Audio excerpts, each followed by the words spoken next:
My name is Lexa Martinez de la Cueva, and I noticed that when I was younger, I started skin picking in elementary school. That was like the first sign of mental illness for me. I was growing up in kind of some trauma environment.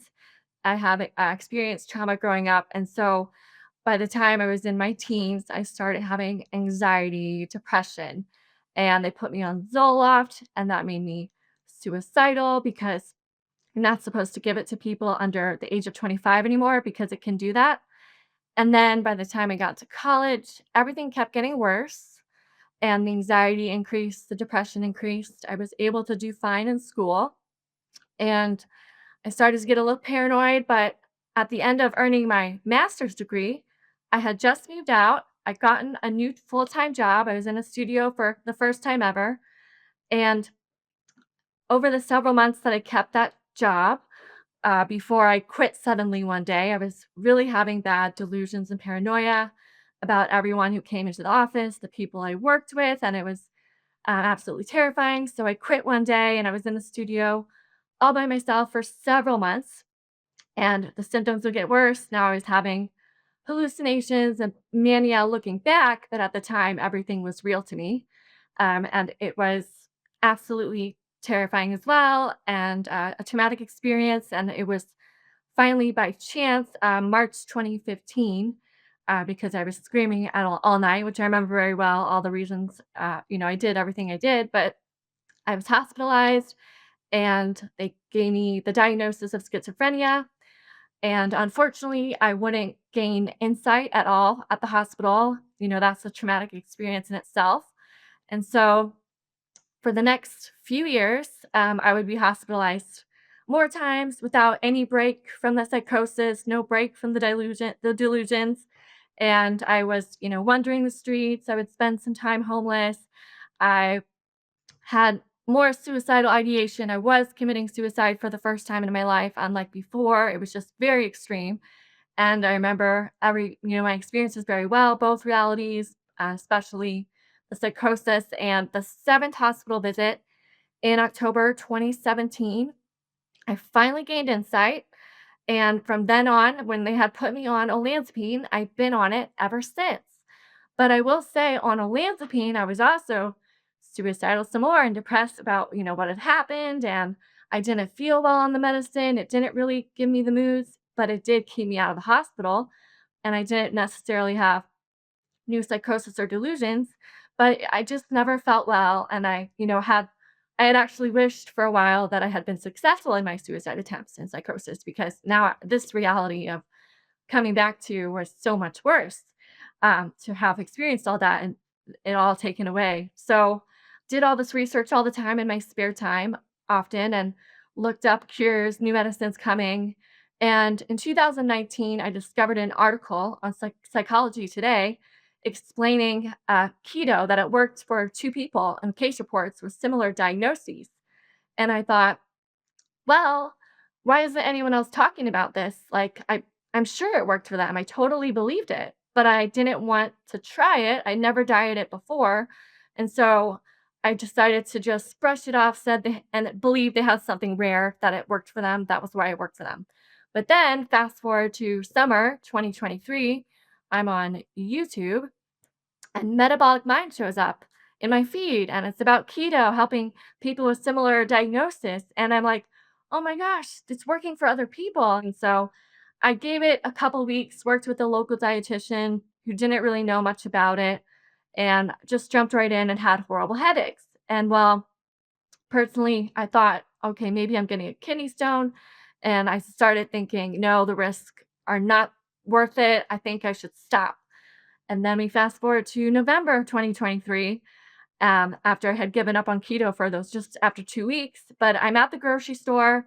I develop a crush on this guy, and I go home and immediately start thinking, oh, wait, I really want to date and have a boyfriend, but I can't function. I'm not functioning in any aspect of my life. This is terrible. I just can't think straight. It's this medicine, my illness. I'm not sure, but I must do something about it. So, starting in December of 2023, I do keto again. And, you can keep in mind I was suicidal before I started keto. And the first month, it kind of got a little worse and I felt more depressed and anxious.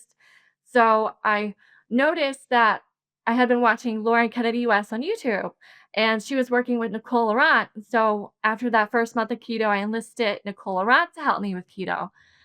See, what's going on because I was getting good ketones and my macros were great. And she agreed. So we talked about it and she has this therapy background and it was definitely some external circumstances going on that I needed to work on and change to, feel good as well. Not it wasn't that I was doing anything with the diet wrong. And so, we added supplements and that would, help a little bit, but over time it would vanish the suicidal thoughts and it was fantastic. It just had to, I think, work because it doesn't always work right away. The first time that I noticed benefits on keto was mental health benefits, by the way, was 2 months in. And all of a sudden, I didn't even know this was either a symptom or something wrong with me, but for the first time in like a decade, reality seemed real. And it wasn't a virtual, stimulation that I could prove anymore or feel for sure. I'm just 100% certain it's virtual. Now I'm like, oh, it's real. I got to start treating it like it's real. And that was just a huge wake up call. So soon after that, I started decreasing my medicine, olanzapine, and I would say, what I read or research said to give it 4 to 6 months. But for the mental health benefits that I was looking for, didn't start till about 7 or 8 months, a little bit longer. And I was going to give the diet 2 or 3 years, to be honest. Maybe not go off my medicine, but in the end, actually lowering it helps me feel benefits as well. And so, 7 or 8 months, I'm finally reduced anxiety, no longer depressed, suicidal, increased motivation, becoming more of a go getter. But in between, I've got, withdrawal symptoms at times. There's bouts of that while I was lowering the medicine. And then 10 months in, I was so happy. I was like, this is going to be my main treatment.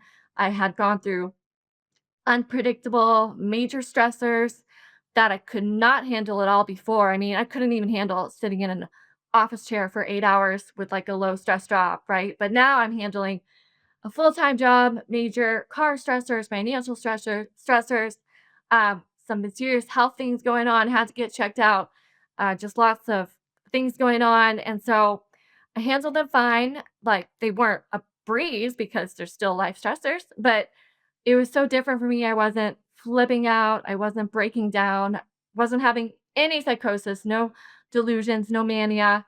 Everything was just night and day, and so I've been continuing on this journey ever since. I'm confident in the keto diet and metabolic therapies on top of that, they have the combination is so synergistic, I believe is the word I want, and so I'm really happy with that, and some bonus benefits that were actually seen a little bit sooner than the 2-month mark when I for the mental health benefits.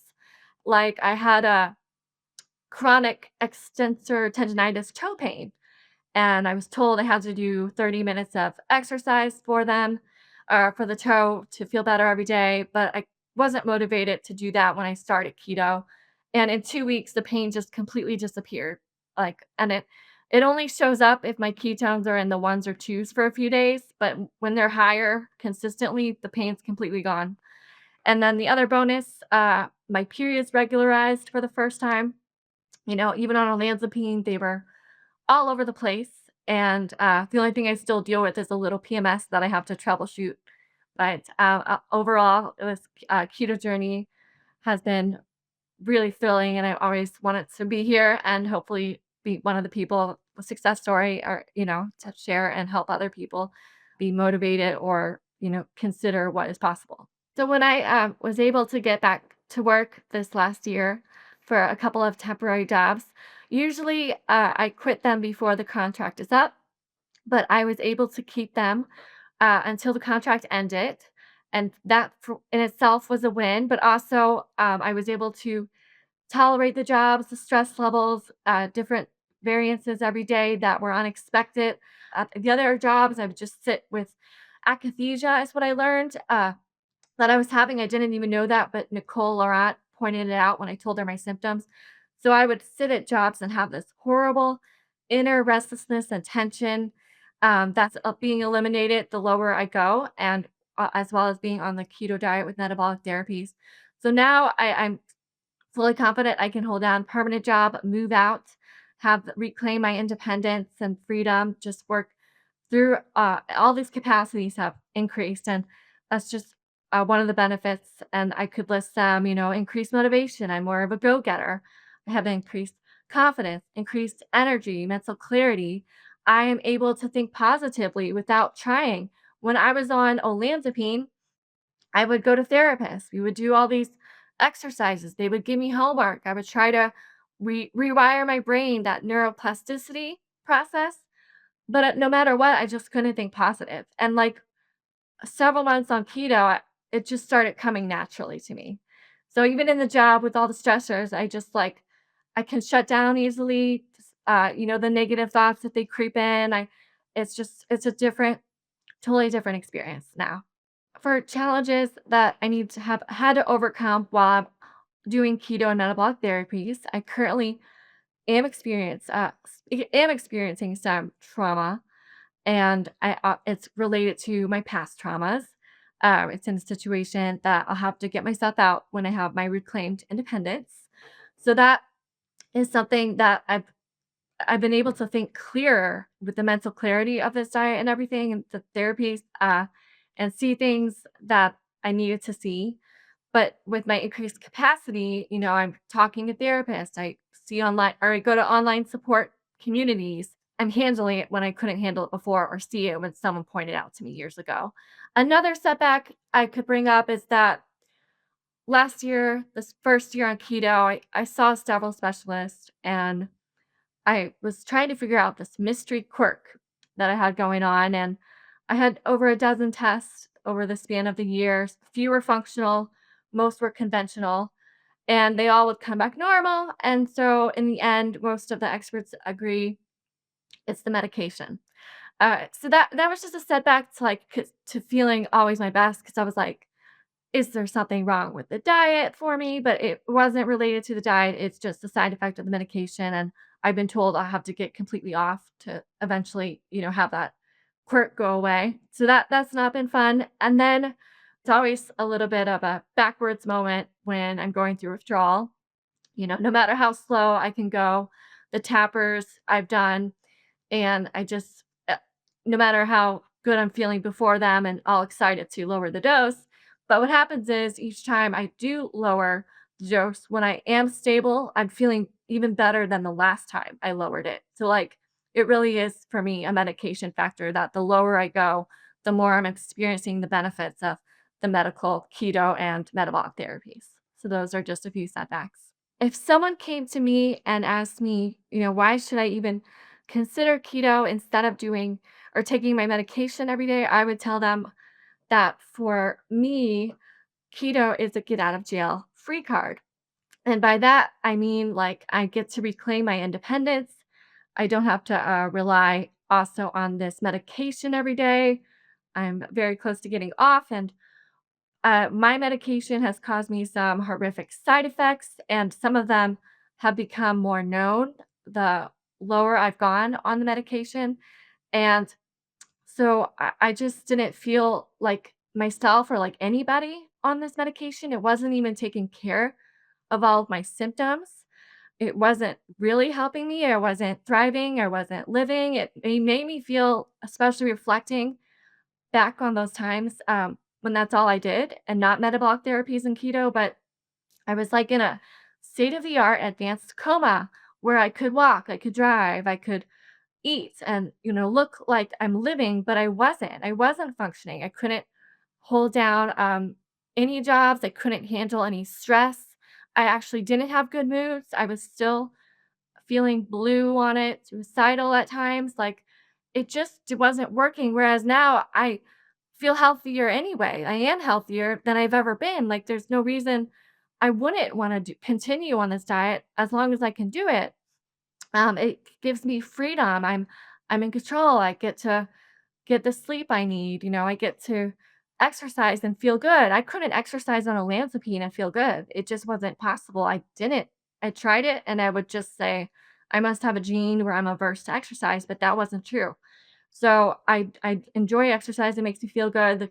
keto diet is once you get into it, it's worth it. It's fun. You get to play with it. You get to do variations of keto that work for you, your preferences, and find out more about yourself and have a lifelong health journey that's totally worth it. So I just think it makes the most sense for me, at least, to go down this path and keep going on. And it would be the same for many people.